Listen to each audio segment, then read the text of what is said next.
नमस्ते सदावत सले मातृभूमि। हम लोग आज चर्चा करने वाले हैं ऑस्ट्रिया की सरकार ने एक बहुत बड़ा स्टेप लिया। उस बड़े स्टेप में ऑस्ट्रिया ने अपने यहाँ रिलीजियस जितने भी सिग्नल्स थे, जितने साइन हो सकते थे, उन साइनों को बैन किया। उन्होंने कहा कि हमारे स्कूलों में, हमारे कॉलेजेस में कोई भी व्यक्ति, कोई भी संप्रदाय का व्यक्ति एक यूनिफॉर्म पहनकर आएगा, वो अपने सेपरेट यूनिफॉर्म पहनकर नहीं आएगा। उसमें स्कार्फ भी शामिल है, जो एक हिजाब पहनते हैं, और उसमें टोपी भी शामिल है। वो रिलीजियस किसी एक रिलीजन की बात नहीं है, कोई भी रिलीजियस सिग्नल हमारे देश में नहीं दिखाया जा सकता। स्कूलों में एक आइडेंटिटी नहीं बताई जा सकती। स्कूलों में यूनिफॉर्म पहनकर आना है, जो यूनिफॉर्म निर्धारित की गई है। मैं आपको बताऊं यूनिफॉर्म का मतलब क्या है। यूनिफॉर्म का मतलब ड्रेसिंग नहीं। यूनिफॉर्म का मतलब होता है कि सब एक से दिखें। एक स्कूल, जब आप स्कूल या विद्यालय की बात करते हैं, क्लास की बात करते हैं, तो एक स्कूल का मतलब है एक थॉट प्रोसेस के लोग। अगर आप फिलोसॉफिकल साइंस पढ़ेंगे तो एक स्कूल का मतलब है एक पर्टिकुलर कम्युनिटी, एक पर्टिकुलर थॉट, और उस थॉट के अपर और लोअर स्टेजेस होते हैं। उन स्टेजेस को क्लासेस कहते हैं, या उसको स्टैंडर्ड कह लीजिए कि भाई ये फर्स्ट स्टैंडर्ड है, सेकंड स्टैंडर्ड है, और फाइनली ये उसका स्टैंडर्ड है। और जिस स्कूल में वो पढ़ेगा वहाँ एक प्रकार का थॉट प्रोसेस चलेगा।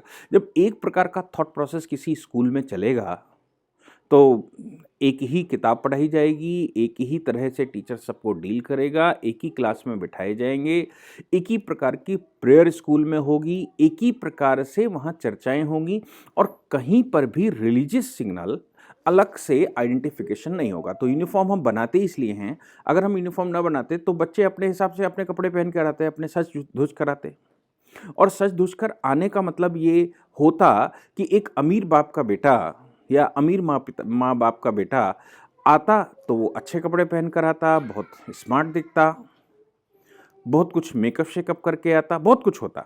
और एक गरीब बच्चा वो कपड़े थोड़े हल्के पहन कर आता, तो उनमें डिस्क्रिमिनेशन हो जाता, उनके बीच में भेदभाव हो जाता।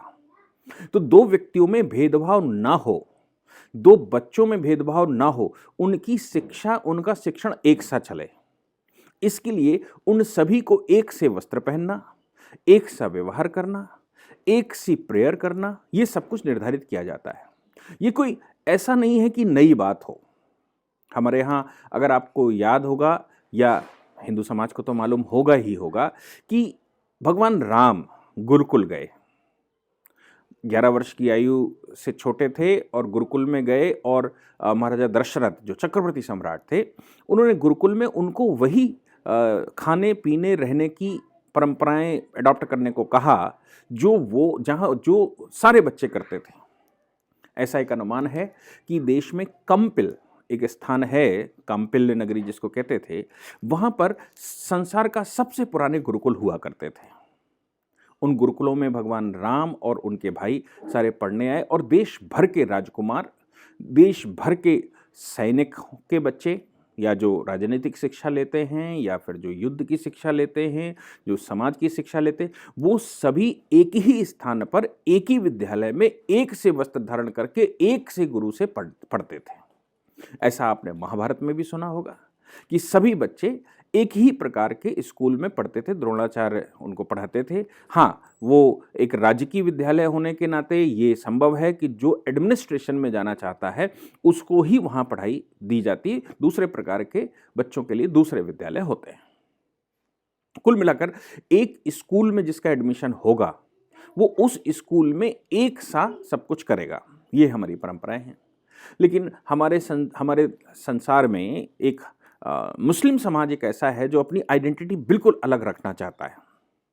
चाहे वो कन्वर्ट होकर हुआ हो, चाहे वो ओरिजिनली अरब का हो, या वो जैसा भी हो, वो अपनी आइडेंटिटी अलग रखना चाहता है। हम सब जानते हैं कि भारत में एक कहावत कही जाती है, नया मुल्ला प्याज ज़्यादा खाता है। यानी कि जो नया मुसलमान है वो अपने आप को सिद्ध करने की कोशिश करता है कि मैं मुस्लिम हूं और मेरी आइडेंटिटी अलग है। सारे संसार में ये इस तरह का आंदोलन चलता है कि कहाँ वो क्या पहन कर जाएंगे। ऑस्ट्रिया में मुस्लिम बच्चे और बच्चियाँ, खासतौर ये जो मामला था वो एक विद्यालय का था, बालिका विद्यालय का था, तो बालिका विद्यालय में हिजाब पहनकर लड़कियां जाती थी। वहाँ की सरकार ने एक आदेश किया, उन्होंने कहा कि हमारे यहाँ कोई भी बच्ची ऐसा नहीं हो सकता कि वो अपनी रिलीजियस आइडेंटिटी को शो करे, और रिलीजियस आइडेंटिटी स्कूल में नहीं दिखनी चाहिए। ऑस्ट्रिया के इस सरकार के इस ऑर्डर से उस देश में तो एक अच्छी लहर फैल गई, लेकिन मुस्लिम समाज को वो पसंद नहीं आया, क्योंकि वो अपनी आइडेंटिटी अलग शो करना चाहते थे। उस अलग आइडेंटिटी को शो करने के चक्कर में वो ऑनरेबल कोर्ट गए। हालांकि कोर्ट ने वहाँ पर right to life, personal liberty का हवाला दिया, और उन्होंने कहा कि भाई ये जो केवल एक पार्टिकुलर रिलीजन के लिए ऑर्डर किया गया, ये ऑर्डर ऐसा लगता है कि स्पेसिफिकली एक पार्टिकुलर रिलीजन के लिए किया गया है, और चूंकि ये ऑर्डर एक पार्टिकुलर रिलीजन के लिए किया गया है, इसलिए इस प्रकार का ऑर्डर नहीं हो सकता, एक सार्वजनिक ऑर्डर होना चाहिए। चूंकि उस ऑर्डर में एक गलती ये थी कि हिजाब शब्द इस्तेमाल कर लिया गया था, और कहा गया था कि हिजाब, जिसमें हिजाब भी शामिल है, ऐसा। तो कोर्ट ने कहा कि आप किसी भी एक रिलीजन को पार्टिकुलरली टारगेट नहीं कर सकते, और टारगेट करके ये नहीं कह सकते कि जिसमें हिजाब भी शामिल है, इसलिए ये जो आपका ऑर्डर है ये कॉन्स्टिट्यूशनली वैलिड नहीं है। आप जो भी ऑर्डर करें वो सार्वजनिक सबके लिए करें, किसी एक पार्टिकुलर रिलीजन, किसी एक पार्टिकुलर कम्युनिटी के लिए ऐसा ऑर्डर नहीं किया जा सकता, क्योंकि इस ऑर्डर में मुस्लिम कम्युनिटी को टारगेट करने की बू आ रही है, और साफ दिख रहा है कि बाकी सभी संप्रदायों को छोड़कर मुस्लिमों को टारगेट किया जा रहा है। इसलिए इस ऑर्डर को मैं अनकॉन्स्टिट्यूशनल डिक्लेयर करता हूं। लेकिन ऑस्ट्रिया, ये ऑर्डर चूंकि इस वजह से अनकॉन्स्टिट्यूशनल हुआ, तो ऑस्ट्रिया सरकार अब की बार नया ऑर्डर करेगी जिसमें टेक्निकली फॉल्ट ना हो, जो सबके लिए एक सा हो, सबके लिए एक समान ऑर्डर हो। ये साधुवाद कहना चाहिए ऑस्ट्रिया गवर्नमेंट के लिए कि उन्होंने क्रिश्चियन आइडेंटिटी को भी आइडेंटिटी नहीं माना। उन्होंने कहा क्रिश्चियन आइडेंटिटी भी स्कूलों में शो नहीं हो सकती।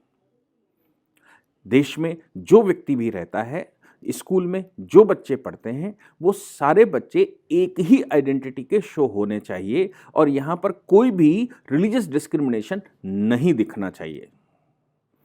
ये साधुवाद ऑस्ट्रिया के सरकार को कहना चाहिए कि उन्होंने इस तरह के स्टेप्स लिए। ऐसे संसार के बहुत सारे कंट्री और स्टेप ले रहे हैं, जैसे फ्रांस लगातार स्टेप ले रहा है, जर्मनी ने कुछ सोचा है, इंग्लैंड हालांकि अभी नहीं सुधर पाया है, यूएस लगातार इस तरह के स्टेप्स ले रहा है।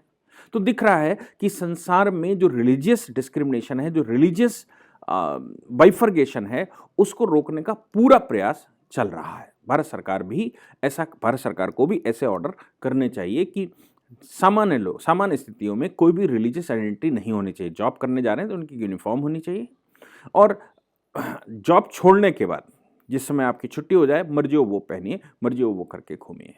लेकिन जिस समय जॉब चल रही है, जिस समय स्कूल चल रहा है, जिस समय कोई और प्रोफेशन में है, वहाँ पर किसी भी प्रकार की रिलीजियस आइडेंटिटी नहीं शो होनी चाहिए।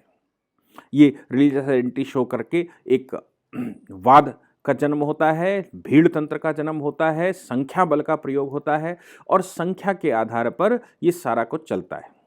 अब चूंकि भारत में आइडेंटिटी डिस्क्लोज की जाती है, टोपी लगाकर घूमते हैं, हिजाब पहनकर, बुर्का पहनकर घूमते हैं, और शो करने की कोशिश करते हैं कि we are something else, we are different from others, तो फिर हिंदू समाज भी ऐसा करना शुरू कर देता है।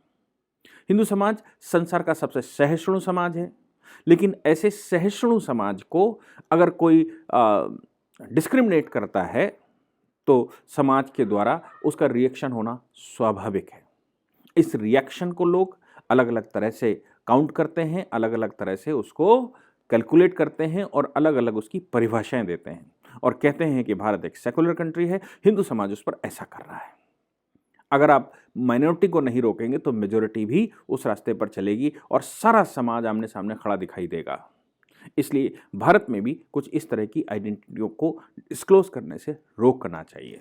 Thank you very much.